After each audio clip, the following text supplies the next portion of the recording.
का मौका होता है। भारत के गौरव की पुनर्स्थापना हो। ये आम आदमी की सभा है।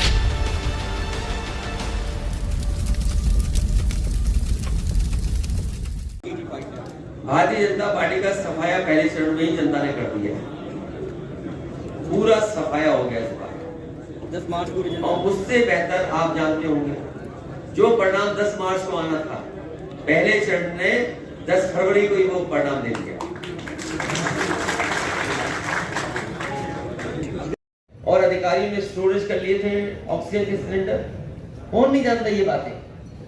बीजेपी घबराई हुई है और बीजेपी के पास जनता के सवालों के जवाब नहीं है। और बेरोजगारी के लिए मैंने कहा, समाजवादी पार्टी ने अपना घोषणा पत्र में लिखी है तमाम चीजें, और इसीलिए मैंने कहा कि हमारे पास पॉलिसी भी है, हमारे पास पॉलिसी भी है। जिस समय समाजवादी सरकार आई, बड़े पैमाने पर रोजगार और नौकरी के अवसर निकाले गए थे। मैं आगे आने वाले समय में कह सकता हूं कि इंफ्रास्ट्रक्चर को बढ़ावा देना और एमएसएमई सेक्टर को बढ़ावा देना, या बड़े पैमाने पे कोई उद्योग लगाना चाहेगा तो उसको अलग से सहूलियत देना। इधर आईटी सेक्टर में भी बहुत ग्रोथ हुई है, इसलिए आने वाले समय में समाजवादी सरकार बनेगी तो 22 लाख तो केवल आईटी सेक्टर में बोल दिया है कि नौकरी दे सकते हैं, रोजगार मिल सकता है। और जितने भी खाली पद है सरकार के वो भरे जाएंगे। आउटसोर्स से एक्सप्लॉयटेशन है, आउटसोर्स से बड़े पैमाने पर एक्सप्लॉयटेशन है, उसको खत्म कर करके आगे कैसे नौकरी मिले उस दिशा में काम सरकार में होगा।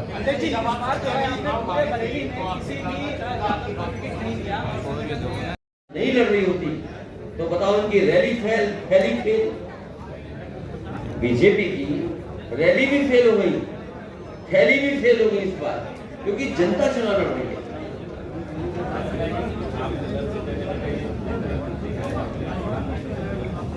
ये अपनी विभाग की योजनाएं बताने आ रहे हैं, दिल्ली से योजनाएं निकलवाते हैं क्योंकि विभाग में योजनाएं क्या बनी है, लेकिन लखनऊ आते आते यूपी आते आते भूल जाते हैं क्योंकि जमीन पे कुछ लिखा नहीं है। तो ये केवल उपस्थिति के लिए आ रहे हैं, ये भी जानते हैं कि जमीन इनकी खिसक गई है। और अभी आपने नहीं देखा, सब जगह मौसम अच्छा था उत्तर प्रदेश में, केवल आपके पड़ोस में मौसम खराब था। पूरे उत्तर प्रदेश का मौसम अच्छा था और बगल का मौसम खराब था। वो इसलिए कि झूठ का हवाई जहाज अब लैंड उत्तर प्रदेश में नहीं कर सकता।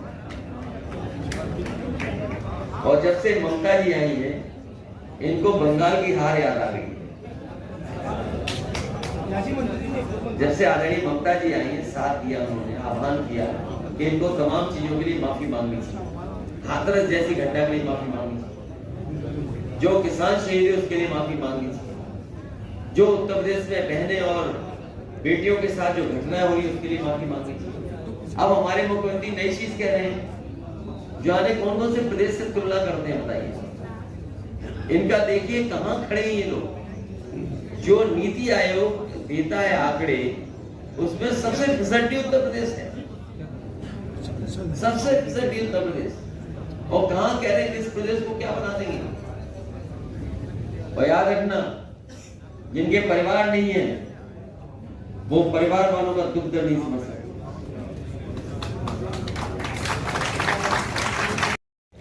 ये तो व्यक्तिगत हो गया, जनता नहीं, व्यक्तिगत नहीं है ये, जनता को नहीं गलत बात। ये व्यक्तिगत इसलिए नहीं है कि उन्होंने एफिडेविट दिया है।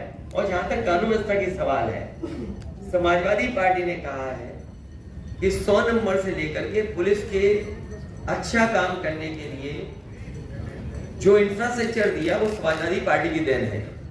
और अगर हम आंकड़े माने, ये हमारे आंकड़े मत मानो, उनके आंकड़े मत मानो।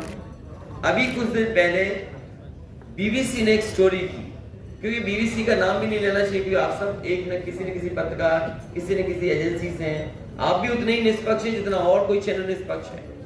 अभी बीबीसी ने एक स्टोरी की, जब दिल्ली के होम मिनिस्टर और उत्तर प्रदेश के तमाम मुख्यमंत्री जी से लेकर के तमाम इस बात को कह रहे हैं कि उत्तर प्रदेश में पहले कानून व्यवस्था खराब थी, तो फैक्ट चेक किया है और जितनी बातें कही, चाहे दंगा को लेकर के कही हो, चाहे और अपराधों को लेकर के बात कही हो, अगर आप स्टैटिस्टिक्स देखेंगे, एनसीआरबी के आंकड़े अगर आप देखेंगे तो उत्तर प्रदेश न जाने कितना पीछे है। महिलाएं सबसे ज्यादा असुरक्षित कहीं हैं तो उत्तर प्रदेश में है।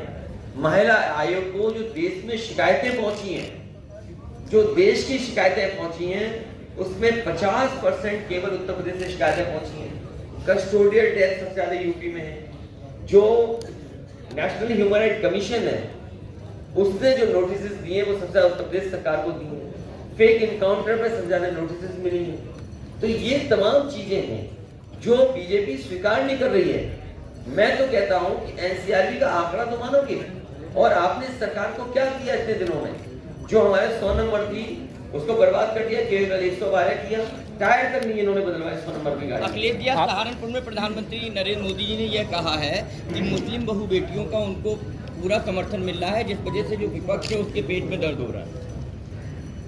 हम लोगों को किसी को पेट दर्द नहीं है। भारतीय जनता पार्टी के इतना पेट दर्द है, कोई दवा नहीं मिलेगी इस बार।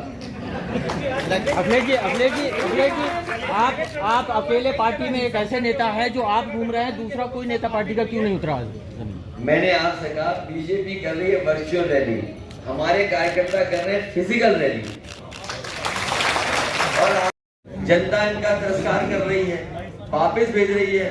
और गठबंधन के पक्ष में माहौल है, हवा है।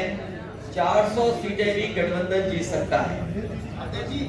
आज भी सड़कों पर 100 नंबर समाजवादियों की दिखाई दे रही है, एम्बुलेंस भी समाजवादियों की दिखाई दे रही है।